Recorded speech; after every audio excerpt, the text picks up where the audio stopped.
Bienvenue mesdames et messieurs, merci d'être des nôtres sur www.voiceofcongo.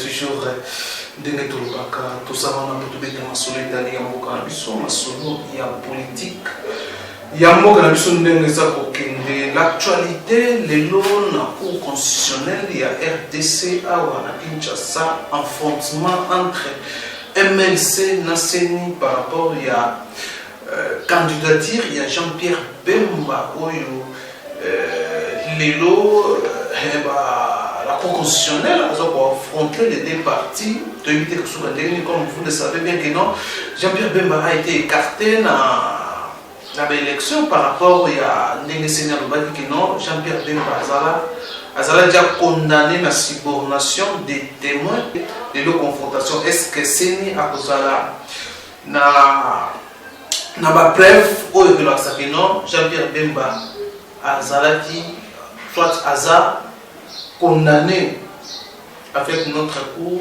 avec la cour, telle que ils a configuré. Est-ce que la cour va vraiment, comme on a misé, il y a pour dire, droit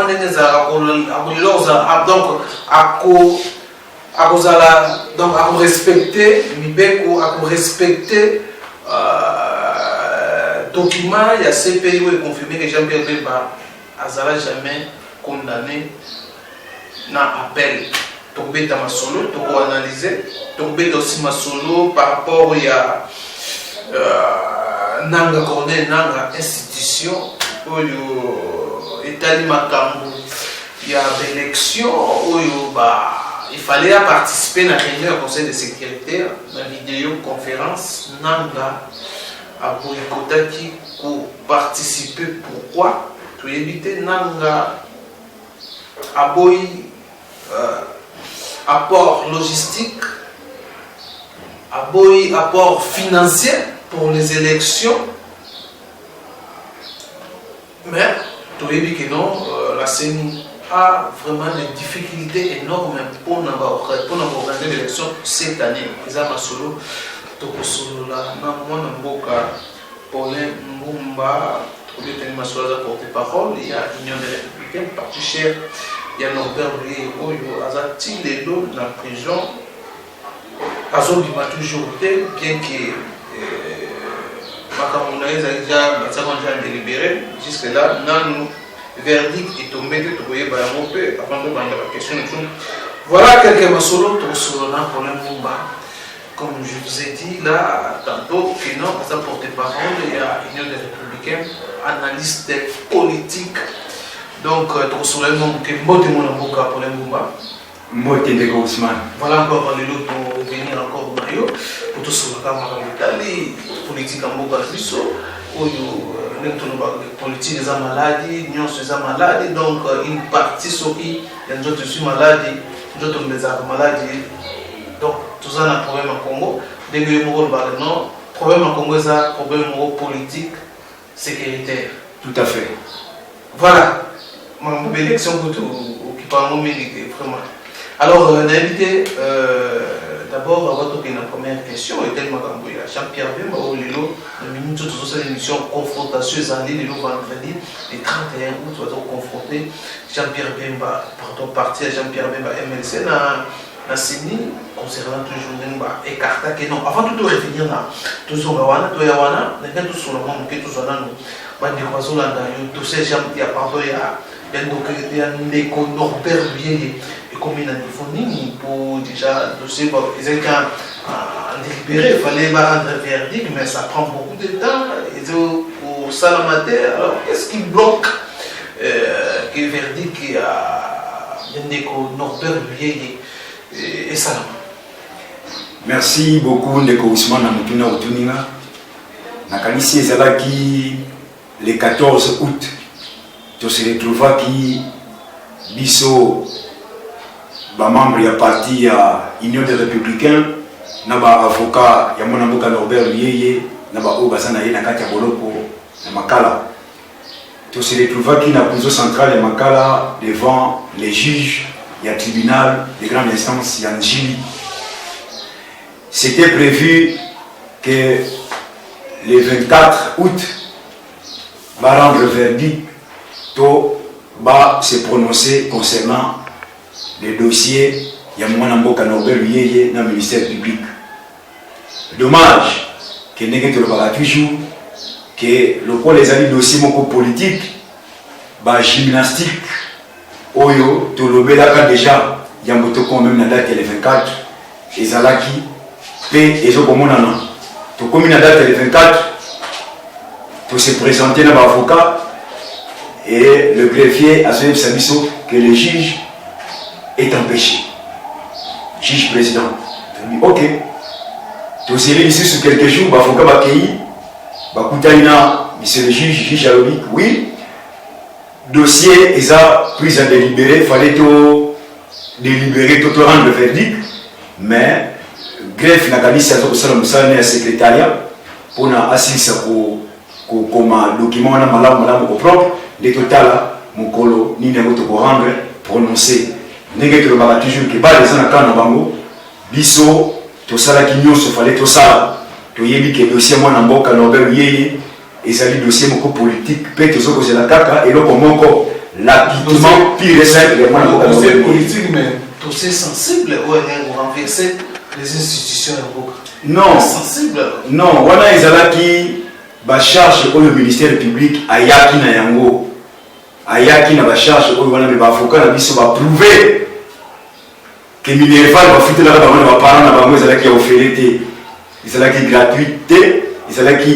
Ma collègue m'a que les classes qui a pas batté la ici devant le ministère public bon la service ma preuve il y a ma camion son abino bon charge qui mon avocat Norbert Yeye et ministère public devant le juge incapable de représenter le fisc une preuve il y a que ça été preuve matérielle bien sûr ne fisc une preuve il y a que ça été mon avocat Norbert Yeye a renversé ma institution dans appareil il y a item oh il m'a Norbert a utilisé ça téléphone, il y a item, il y a moyen de renverser la situation. Non, il ne faut pas que ça va comédie au niveau de la justice. Il y a un autre que le dossier à mon avocat Norbert Yeye est allié politique, peut d'une manière politique parce que la Constitution, à son article 23, ils ont garanti liberté d'expression, liberté de manifestation, liberté d'opinion. Parce que mon avocat Norbert Yeye a enlevé suite à ma opinion. Yangwana, tout ça dans confiance. Attaque aux justice. 2 ans. Oui, 2 ans et quelques jours. Parce que depuis le 7 août, aujourd'hui nous sommes le 31, faites des calculs. Yango Tulomité, étant donné que tu as eu le comportement de la justice, Nabiso, ce qui va coquiller au kaka Yangoté, tu as dit que justice divine et au kaka Likambwana. Voilà, alors, on a des précisions,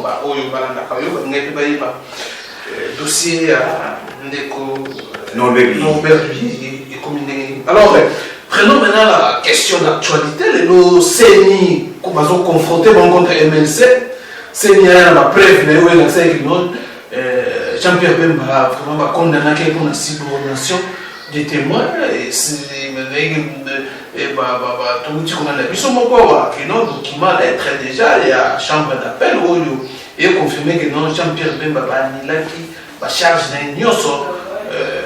N'appelle, tant que ça l'appelle, donc Jean-Pierre Bemba n'a jamais condamné la subordination des témoins au CENI, a avancé comme raison, il y a pour ça a écarté le dossier Libanda. Bien qu'il y ait un problème de subordination, on a quelque chose pour poser problème à ma grande juriste, ma grande professeur de l'université, qui défendre la mission de ma lobby. Le monde va gérer ces réseaux comme moi, donc droit à mon nez, va gérer ces monstres, va professeur, va interpréter la subordination des monstres, va confondre, va dire mon nez, na corruption. Alors on a évité confrontation des moment. Est-ce que la Cour constitutionnelle, la mission toujours par Congolais, et Tuébi, Photo Nobango, ils ont vraiment la majorité, ils ont il y a peu perdu de 4 ans. Est-ce que vous allez naître comme il faut, il y a remettre Jean-Pierre Bemba n'a pas droit d'aller peut pas confirmer, Bazoum Saïe va confirmer dans les candidats présidents de la République. N'invité, il y a un commentaire pour ça par rapport à la cour, par rapport au dossier de Jean-Pierre Bemba commis. N'invité, commentaire pour ça, soit analyse pour ça par là. Merci beaucoup, Ndekolanga Ousmane. Nakanisi na ibandeli ya Sanza Oyo, tosalaki émission moko awa ngana yo. Yambo kulutu na ngai JP azonga na mboka ya bakoko na ye nalobaki makambo mwa ebele concernant grand frère na ngai JP. Nakebisaki ye même nalobaki grand frère keba bache wana nayebaki information ezalaki na se parce que nazali acteur politique ntango na banda ye koloba ya JP keba nayebaki finalité wapi tokosuka ndenge balobaka commentaire eza ebele te to mingi te ya kosala mpona biso bamembre ya union des républicains mais étant donné ke mboka eza ya biso toza bacongolais tokoplace mwa bémol na kati ya question oyo outi kotundanga concernant confrontation oyo ezali entre bandeko na biso ya MLC na cour constitutionnelle bandeko na biso ya MLC na bandeko ya CENI devant la cour constitutionnelle oyo ndeko Kabila atiaki mpona intérêt moko songoro na bandai kokebisa grand frère na JP osali 10 ans hors ya mboka ba réalité moi ebele échangea na absence na yo. Pour le moment, le peuple congolais baza sous na besoin te ya politique ya lobby o kuna mikolele kaba ya kotala ka mingi liboso ya libumu. Le peuple congolais a besoin siko ya kotala qu'est-ce qui se passe na colonne vertébrale na ya mwende ozomona ki soki okamani kaka na politique ya kotala kala liboso okotala simate nakanisi opposé au litor na mikoleko ya. C'est en d'autres termes ya mona ngaki na yebisaye. Mais je pense que ceux qui a compris peut-être entourage ne va comprendre qui parce que va conseiller je dis ceux qui peut-être va conseiller va comprendre qui soit qui aime comprendre qui mais azali de konabiso et ça mboka ba ko naye na confrontation wana ndenge otunanga eloko moko na koloba na wenze ya bandoki moteki asalaka ndoki mosombi pe asalaka ndoki. Alors nous avons du mal à pénétrer vraiment le dossier parce que na wenze wana ba oyo toteka kuna toyebi bango pe ba oyo tozali kosima pe na wenze wana toyebi. Mais malgré ces pays où ils ont affirmé que Jean-Pierre Bemba n'a jamais été condamné pour subordination de Balobi à charger pour la subordination à bâtiment. Est-ce que la Cour constitutionnelle a constaté dans le document il y a ces pays parce qu'elle a évité son nom à représenter le document? Bon, n'a évité ceux qui ont un acteur pour nous attaquer. Ceux qui, oui, acteur politique. Voilà. Nous avons surveillé situation politique de près.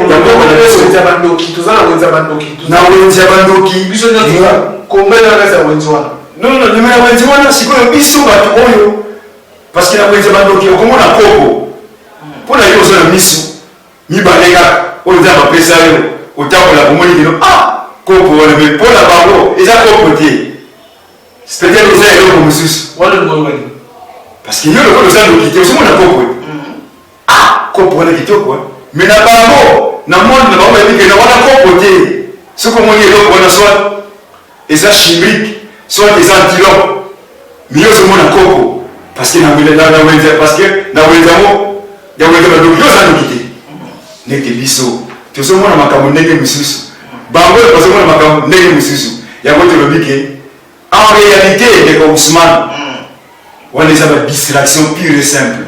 Makambisa Kunate, Makambisa ailleurs. C'est pour marquer le pas. Il y a que ça a été réellement. Personne n'était prêt il y a aucune élection en 2018, dès le début, il y a promulgation, il y a calendrier électoral. Yango, na koloba été, nous va se faire gagner le temps. Donc, il y a pour développer. Pour nous avoir la même audience. Voilà, à tel 4, 5, 6, 7 audiences. Ma besoin d'un niveau orienté.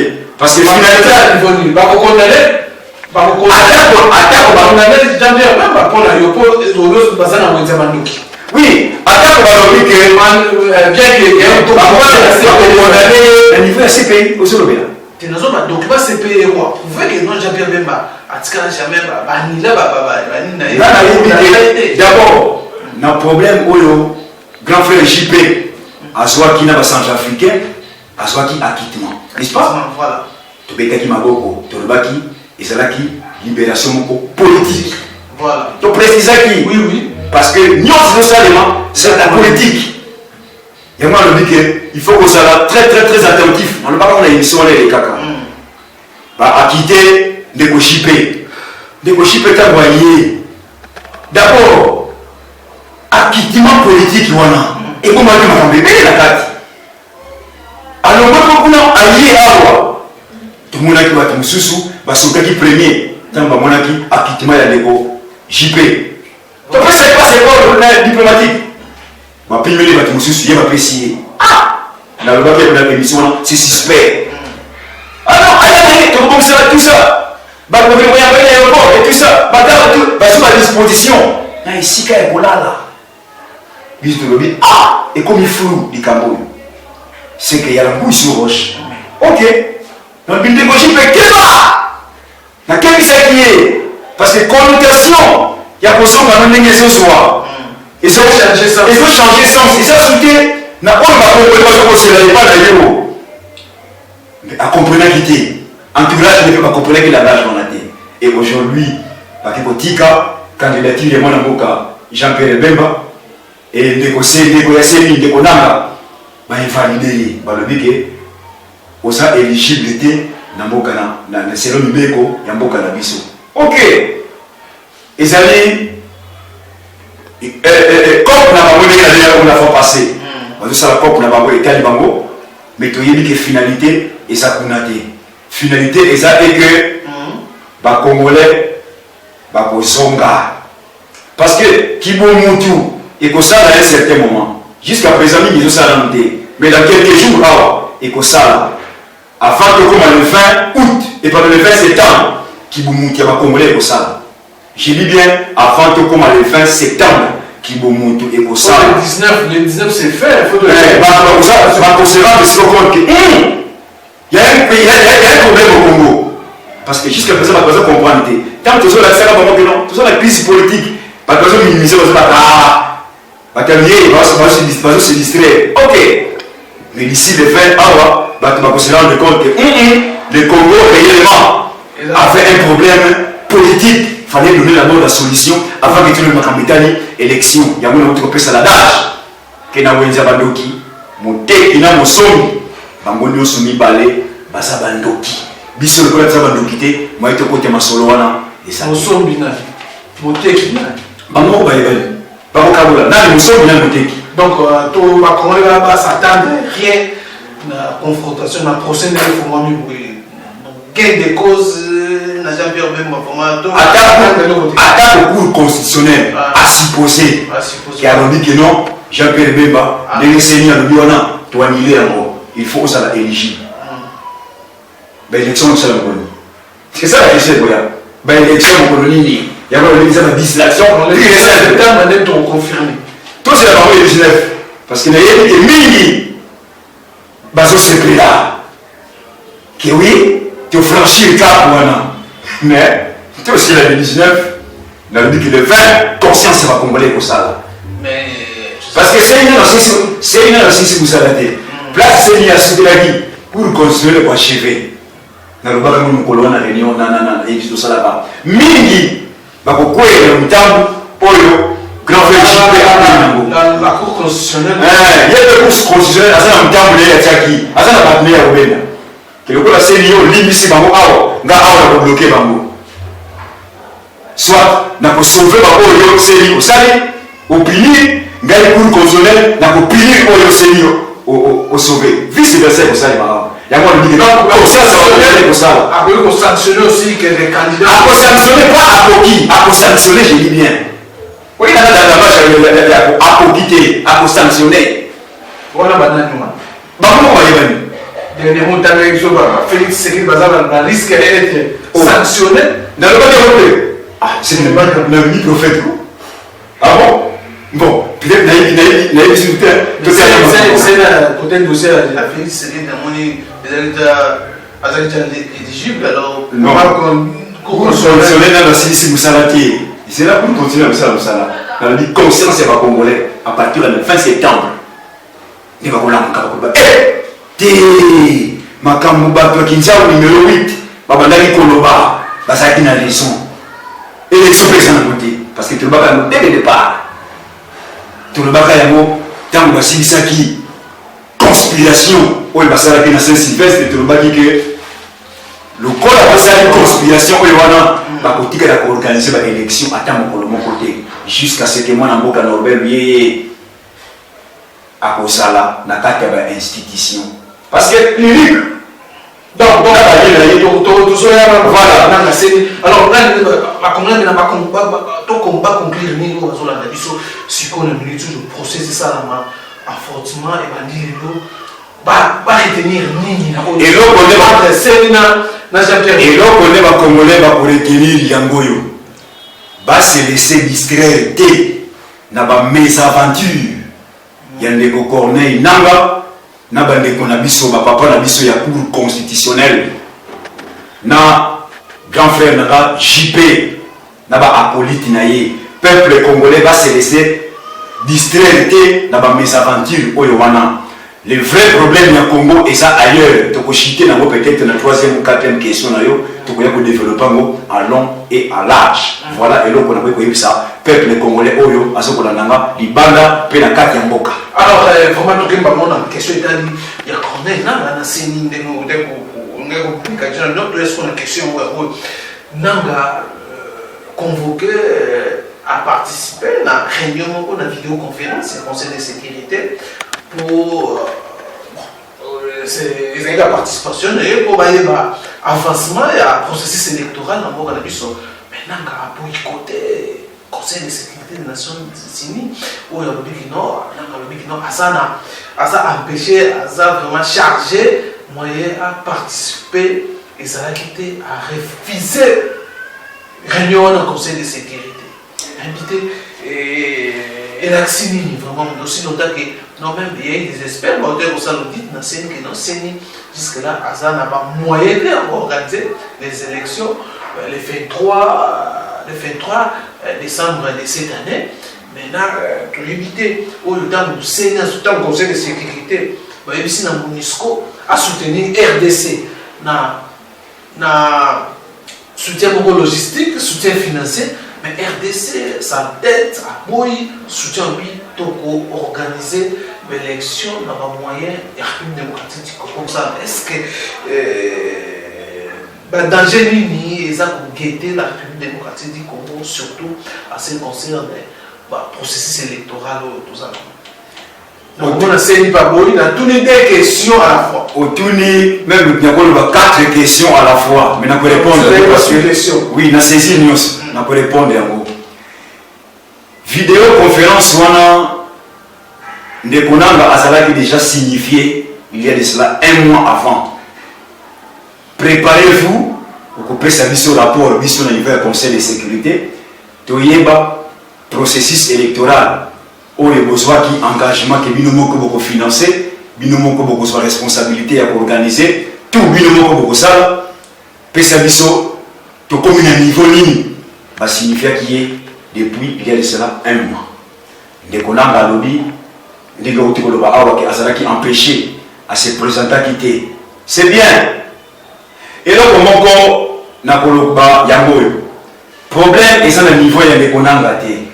Ndekonanga n'est qu'un instrument que Ndeko Kabila peut utiliser. Qu'il est à gauche, à quelle à gauche. Yaka à droite, à une à droite. Téléma à télémi. Pumbwe à Pumbwe.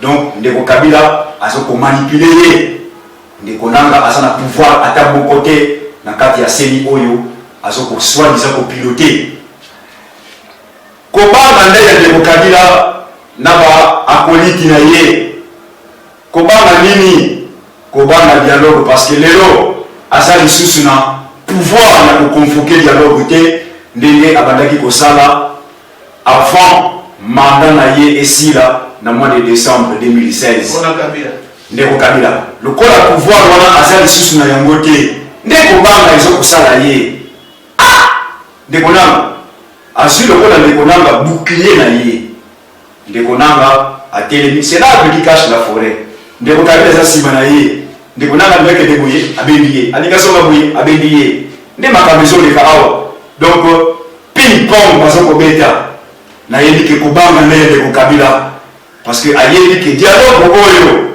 tozokokende na kokutana na baoyo nazalaka na contrôle na bango te nde kobanga nde yango wana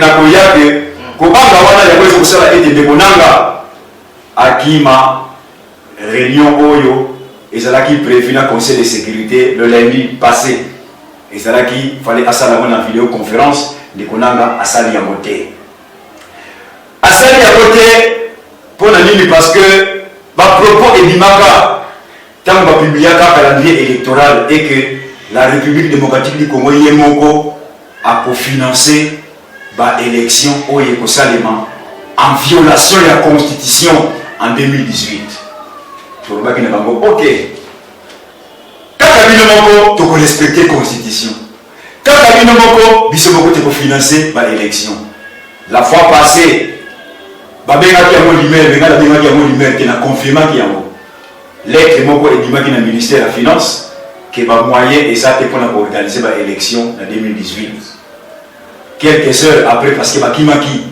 fuya ya bacongolais na niveau ya boulevard baye kodémentir yango na cabinet ya ministre ya koloba ete ministre kokama un ministre atravaka na baréseau sociaux te mais tu dois démissionner balobaki ke non ministre ya finance aza na Twitter te aza na Facebook te aza na WhatsApp te aza na Messenger te aza na finalement yo ministre bainformation ozwaka ngo wapi soki oza na baréseau sociaux te yango nalobaki ete à tout moment akozala toujours déconnecté car même na ye mpe bayebisaki une erreur parce que balakisaki noir sur blanc que le ministre est déconnecté na réalité ya mboka alors ministre alobaki mbongo eza te tout à l'heure autour baexpert basali autopsie to basali audit na bango balobi ete mbongo eza te mpona koorganize baélection mais tolandaki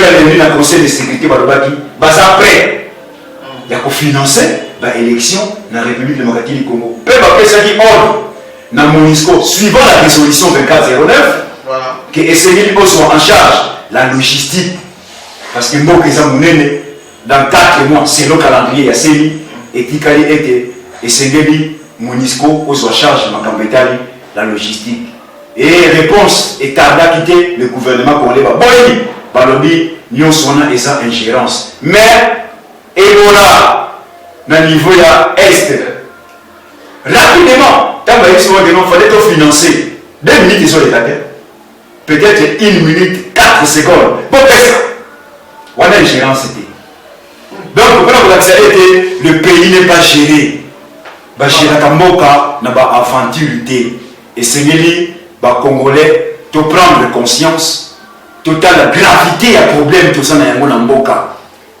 po tokoka kotia du sérieux na Congo po Congo ekoka kotambola peut-être na kodévelopper na point wana olobi ke makambo etali élection ezali na achevé ou bien c'est la autre na mutu non faut achever parce que na poser une question alors ngana lo basikoyo seni corner nanga koboya azali ba moyen pété azolo ba pété kangi munoko oui il les a cachés derrière ça Ndekonanga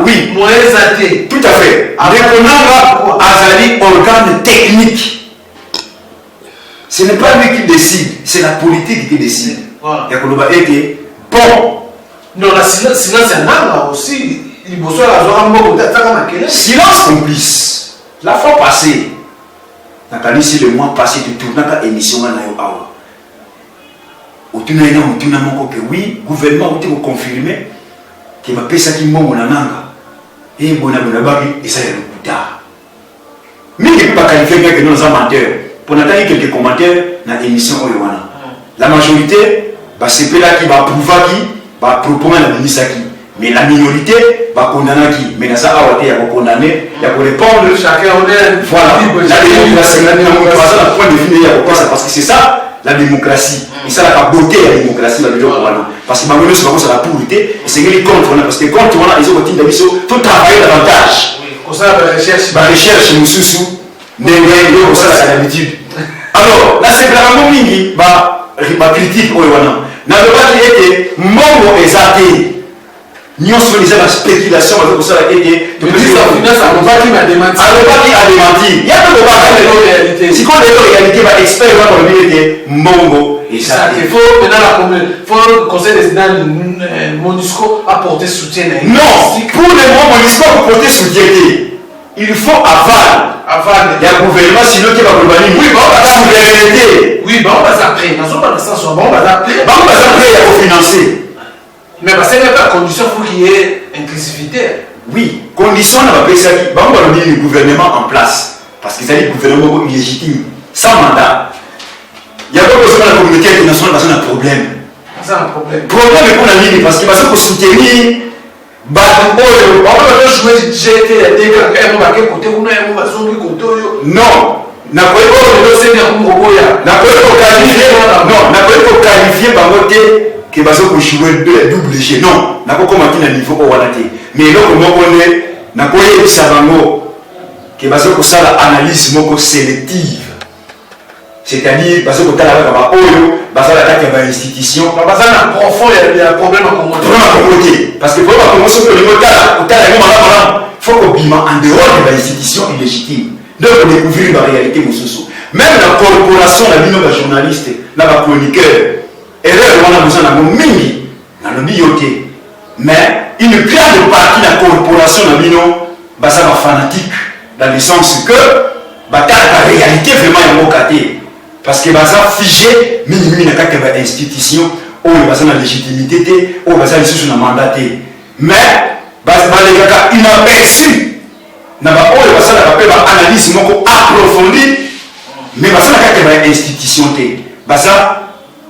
minoritaire et puis baza marginalisé na niveau ya presse na biso ne place pe na lobaka mingi mingi na kati ya corporation na bino botala pe likambo oyo wana donc soki pe na ye koloba ete bino mpe boza koparticipe na décret ya Congo bokoloba ke non naza trop dur mais nakoki kokoma na niveau oyo wana te mais ezalaka interpellation na sali bino na corporation na bino parce que boza kate le pouvoir vous avez le pouvoir. Il y a vraiment pas aussi de la chaîne il y a pro-opposition ça pour dire autant.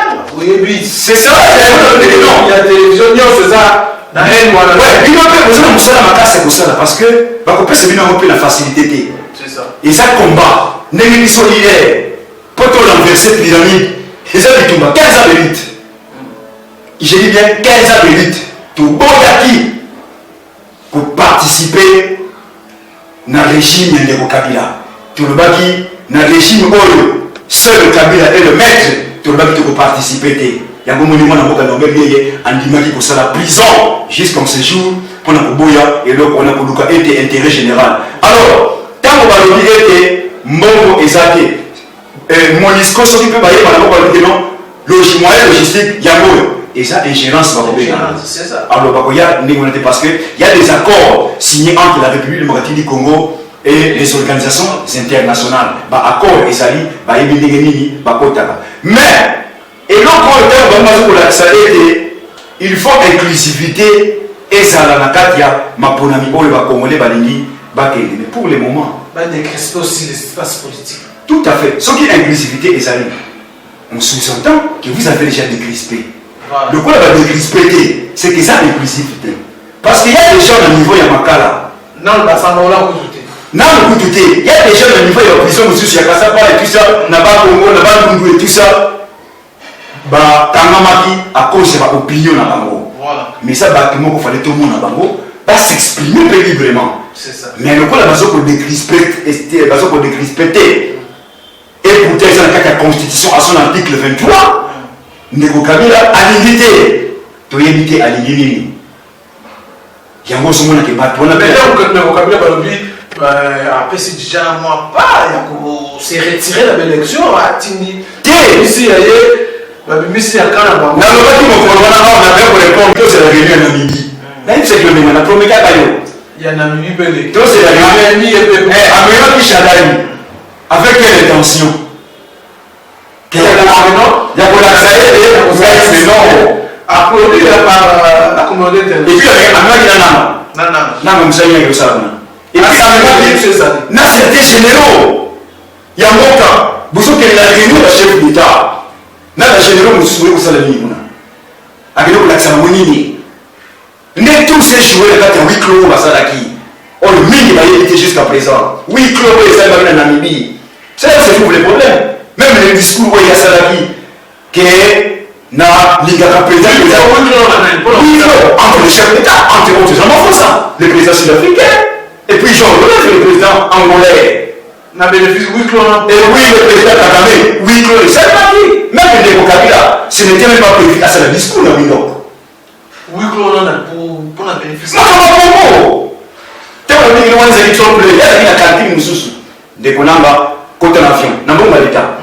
Ndeko Chadali, côté l'avion, n'a pas l'État. Non, on ne peut pas, non, on ne peut pas, non, on ne peut pas se faire ridiculiser jusqu'à ce niveau. Et ça sonne. Nabako balanda biso Ndeko Chadali naka fallait animer Ndeko Félix, fallait pas demander Ndeko Tiani, fallait pas demander Ndeko nani Martin Fayou, Ndeko Fayou, moi ngoka fallait pas demander Ndeko banani ba oyo nyoso ba pesa kanaki ba kamera Ndeko Mokia moi Ndeko Mokia même caméra aussi fallait na lobi moi Ndeko Mokia bon caméra za moi Mokia problème na bango nyonso ba oyo ba candidat nyonso ba caméra ba candidat ba président ba prétendant il y a président de la République dans l'élection oyo ekoya mais tu es ça déjà bango le coup la bien vous laissez vous avez candidat à l'élection beaucoup c'est là peut-être dans 3-4 ans que tu peux renouveler ba candidature na bino alors parce que d'abord transition après de l'élection wana atako baboyi bakondima mona makasi po bakosala rattrapé par l'histoire. Alors réalité est attrapé par nous déjà pour la réalité bango nyonso emaki bango na niveau ya wino ya mosala nini nalobaki ezalaki trompe l'œil. Ndeko Kabila alachaki te soki Ndeko Kabila alachaki mais tango ngeki asi ayaki déjà depuis le début de la semaine mpona nini mpona kolakisa ete Ndeko Kabila nano alashe te tolobaki ke soki alachaki mais biloko ekosalema te ezalaki trompe l'œil mpona kodesamorce pression azalaki nango mina alashe te eza na bainstrument oyo elakisa ete ke mwana mboka alashe to alashe te bainstrument oyo ebini yango mainmise na baservice ya sécurité, mainmise na police nationale, mainmise na armée. Tant que vous avez mainmise na bureau commissaire pour eux wana advienne que pour donc nous sommes dans cette économie de Kochadali et c'est une distraction et ma campagne à niveau où on a pété de Kochadali et le bas de Komene c'est le futur interlocuteur. Il y a battu à FCC parce que dans le dialogue c'est lui qui viendra avec la délégation Aya Kotala Aya pour défendre Kanabango il y a battu à FCC n'a pas dit Nabango même le Kochadali et je vous informe aussi comme au quotidien il y a dialogue entre Kenya donc dialogue aux dialogue pour déjà participation déjà concernant un dialogue Foucault-Tapo déjà à sentir que non à déjà oui donc il faut passer encore quelques mois pour organiser l'élection. Merci na mutuna donc le dialogue selon Nangate.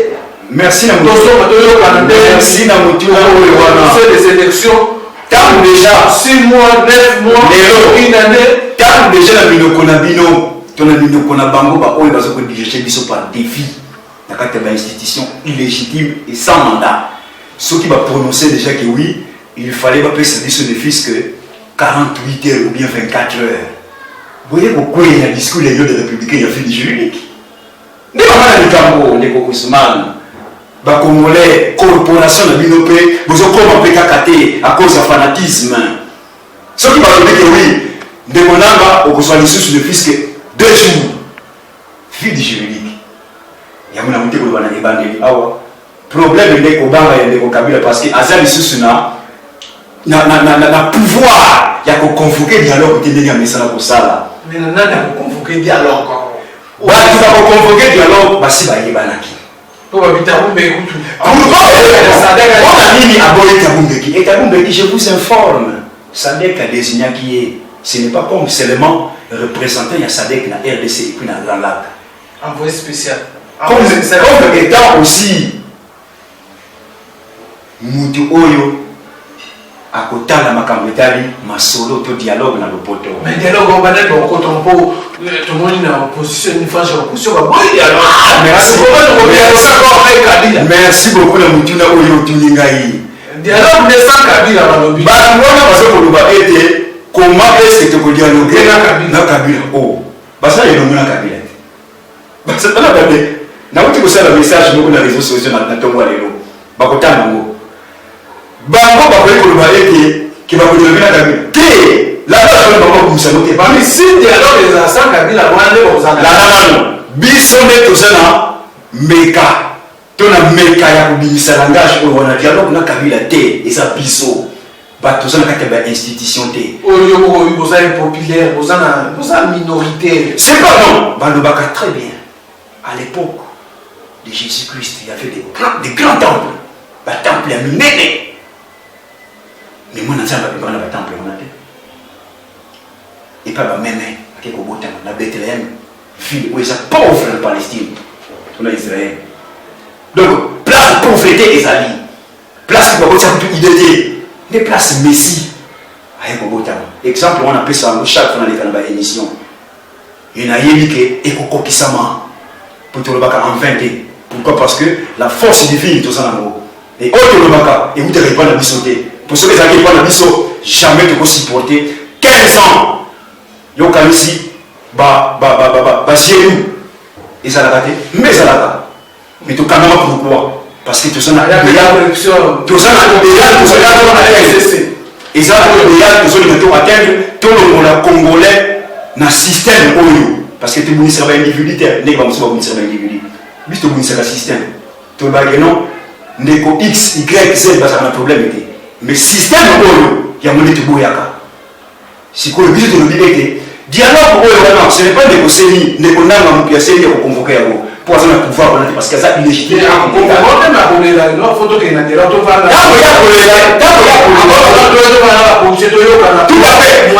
L'engagement est ça, bienvenue. Dans la classe politique, même la communauté internationale. En tout cas, nous avons une incapacité parce que tout le monde est déjà.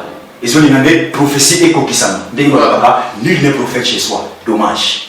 Il y a l'autre qui est les Congolais, nous sommes un pays Oyo, Bomengo et Tonda.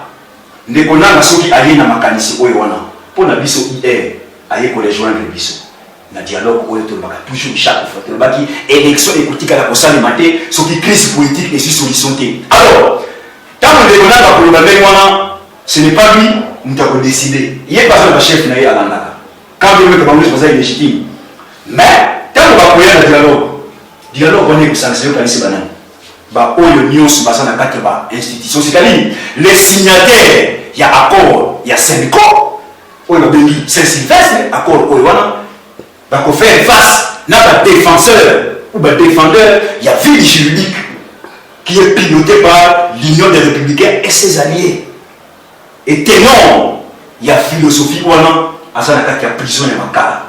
C'est là où nous disons qu'avant le dialogue, on a et Banda, donc et Salema, d'abord, Ndeko Kabila ndenge na lobby na evangélie afungola ndenge motema parce que baliza na kanaye cela va de sa survie politique au ngana soloba soka fungoli motema afungola motema ya konima ete ndeko na biso ya Sadek basunga biso parce que tout ça membre il y a SADC anima que basunga biso parce que il y a ce qu'il y a minimum injonction à Libanda mais SADC c'est entre nous les Africains, SADC c'est entre nous la région. Non, c'est entre nous, non, c'est entre nous la peau noire, c'est entre nous la région. Mais attends, pourquoi donc tu dis un envoyé spécial t'as montré Baboui?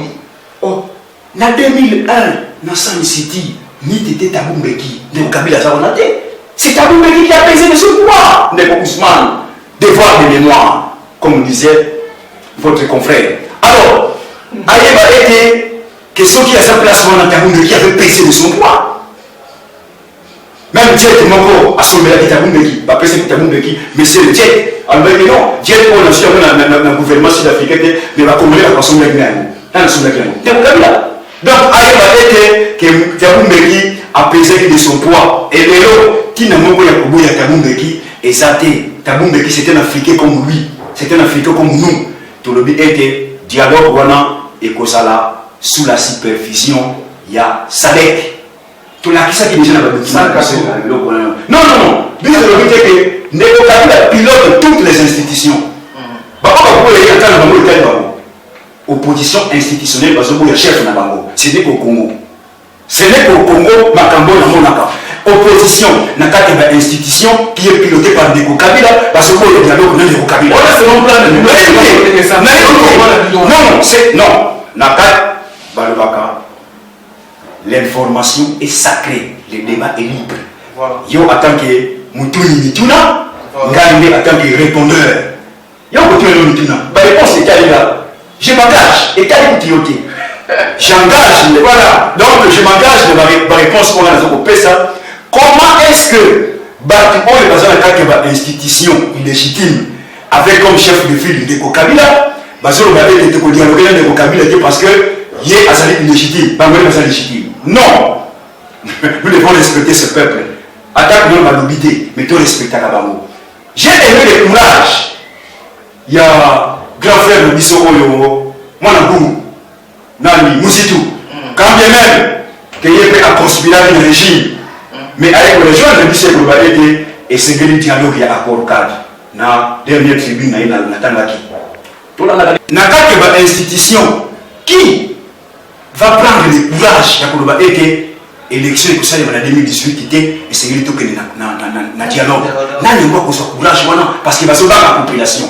Les bisous de bisous non bobangate dialogue wana et ça tribunal était ba ko sambisa mututé ndenge ba sambisi mwana mboka Norbert Yeye ndenge ba sambisa ki mwana mboka yo et ça le tribunal était mais ezali esika oyo ba congolais ba ko solola batala ndenge ni to ko kotambisa mboka autrement ndenge ba uti kotambisa mboka mikolo oyo na règne ya Ndeko Kabila.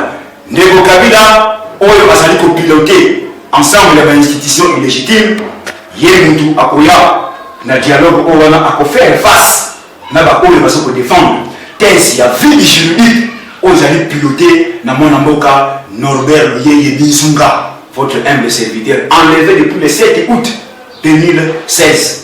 Les lois sont dans la prison centrale de Makala. Mais je sais qu'avant dialogue wana à cause de la Libanda parce qu'il viendra jouer un grand rôle. Pourquoi? Parce que Lélo Mukili Mupimba va pécier raison.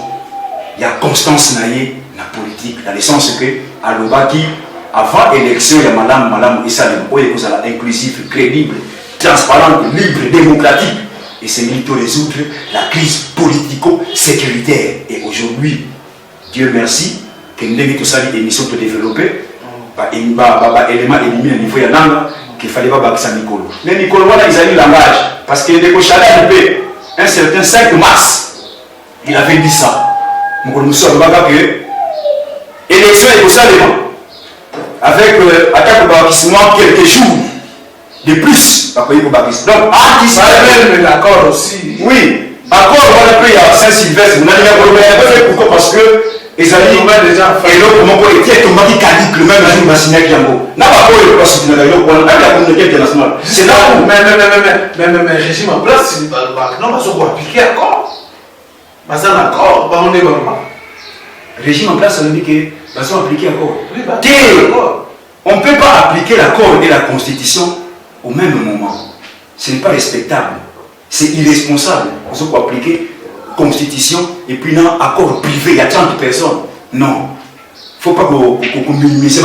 C'est comme si, au moins même le pays, il y a quand même moins développé la maturité politique, c'est que la mission est d'un côté, vous avez respecté l'accord, où il y a conspiration, il y a Saint-Sylvestre. D'un côté, oh non, de l'autre côté, pardon, vous avez respecté la constitution. Non. Pour le moment, c'est la constitution de la République démocratique du Congo. Oyo Isoloba était et c'est un dialogue issu de l'accord cadre. Parce que l'accord cadre ne reconnaît pas toutes ces institutions. Et ça, l'institution de Konanga, institution de Kabila, institution de Jeff, grand frère, Nanda Jeff Ayedi, ou les Gangoy. Institution d'ailleurs, malgré ça, on va s'arrêter dans l'institution d'ailleurs. Institution, il y a grand frère Tibara, institution, il y a ainsi de suite, Bango Nyonsona, accord cadre, il y a Addis Abeba, et ce qu'on reconnaît, Bango Nyonsona, et ce va être et c'est militaire que quand vous avez respecté Bangote, ils aiment reconnaître Bangote. Est-ce que tu trouves ça déjà facile que non Lima pas que de la dialogue selon l'esprit accord cadre? Ceux qui balingi moka koleka mabumu na bango bakolingango bakoboya côté mais ceux qui balingi yamana na lobaki les badeli tant les gens na grand frère JP bakongole bazo ko s'attendre yebisa baboni na ngweza na colonne vertébrale ko yebisa bamote ozali bosso moni place ennemi donc Babylone on appelle la prophète de malheur pour nous le été accord cadre et ça dit signé au nom de la République démocratique du Congo par Ndeko Kabila a signé en âme et conscience. Tout ça dans cela nous suscité pour la recotisa Kinya na kati ya mboka. Et ce qu'on a été pour résumer na point voilà Ndeko Kabila fongola motema ya solo. Ce n'est pas ya Trump là il est au ça dans Ndeko Shadari. Dialogue et qu'on sera convoqué selon l'accord cadre d'Addis Abeba signé le 24 février 2013. Ndeko Kabila, na ensemble, il y a signé qui accord il y a Saint-Sylvestre. Na Ndeko Norbert Yeye, il y a ce qu'on défend, vide juridique, il y a depuis le mois de septembre, et puis il y a des groupes armés congolais, il faut qu'on inclue le Bango. Société civile, le rôle de la neutralité. Chaque parti au conflit viendra avec sa société civile. On a dit sur la diaspora, bino peut que ça n'a pas neutralité. Yango na zoko senga na bino ngonga yangoyo ya kosala analyse approfondie ya situation politico-sécuritaire ya mboka na biso pour tout dima na crise oyo tozana yango. Voilà mesdames et messieurs, nous sommes à la fin, nous mettons tout ce qui a parce que nous avons déjà débordé le temps prévu. Merci Nabino Sokozaki pour la biso. Merci aussi à notre invité Olulu après cette occasion d'analyser malgré l'occupation à Salaki Nango pour tout mettre tous ces chances, tout mettre en solo et ça tel boka masolo en boka. Voilà mesdames et messieurs, Tokumina Souka, merci Nabino, merci na Jolie Nchipsi Nchipule Mukuna Troué, merci Nayo Bruno Kalonda na Suisse, merci Nayo candidat député.